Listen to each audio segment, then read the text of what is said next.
Hi, I'm Amjad Atallah from the Middle East Task Force at the New America Foundation.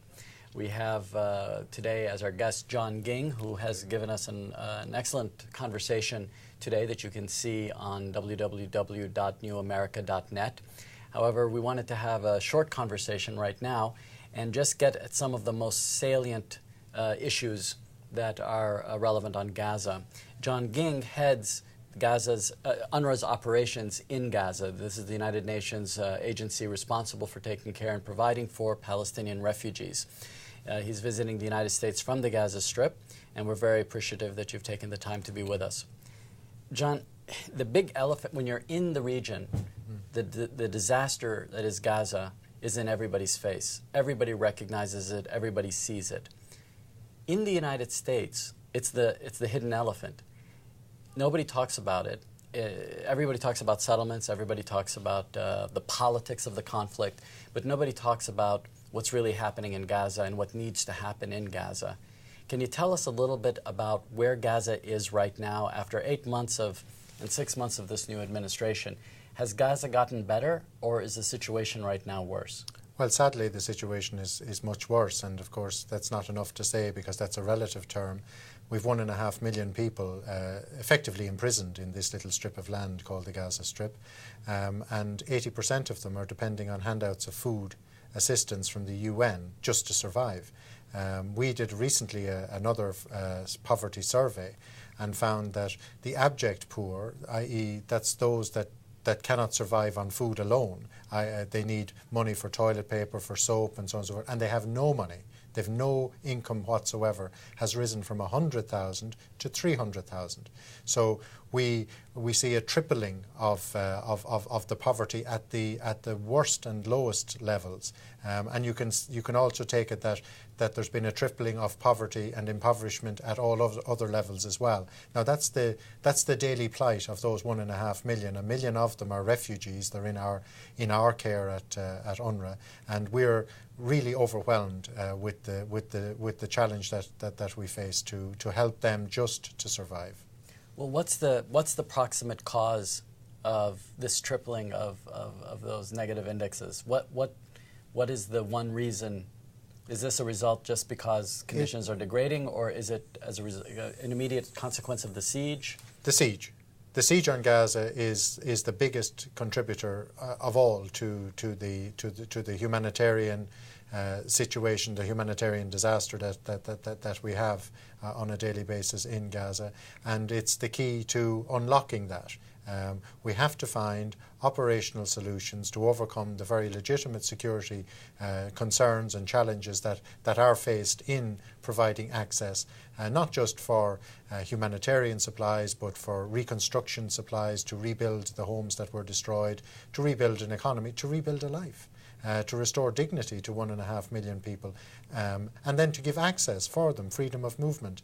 Again, it's all about access, and if we can find those operational solutions, then we will have a very dramatic and positive development, not just relieving the suffering of the people, but the financial cost, which is huge on the international community. And more important than all of that, we'll begin to build the foundations of a stable society, a society that has a mindset and an orientation to contribute to peace. If the blockade was lifted today, is UNRWA, is the United Nations agency that you had in Gaza, does it have what it needs to be able to administer, to take the goods that are coming in, make sure that they're used in the right way, be accountable for them, and begin to rebuild the schools and the hospitals and the clinics and prepare people for winter?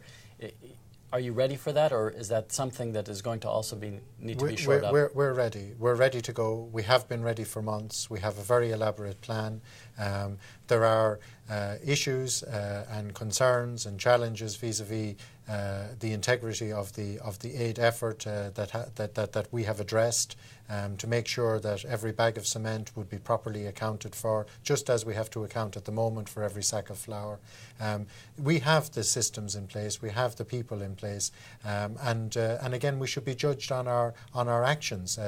Let's get on with it and then be monitored in doing, rather than standing standing back and saying that we have concerns that there might be some issues of integrity or whatever. Let's do it, and we were happy to be held accountable.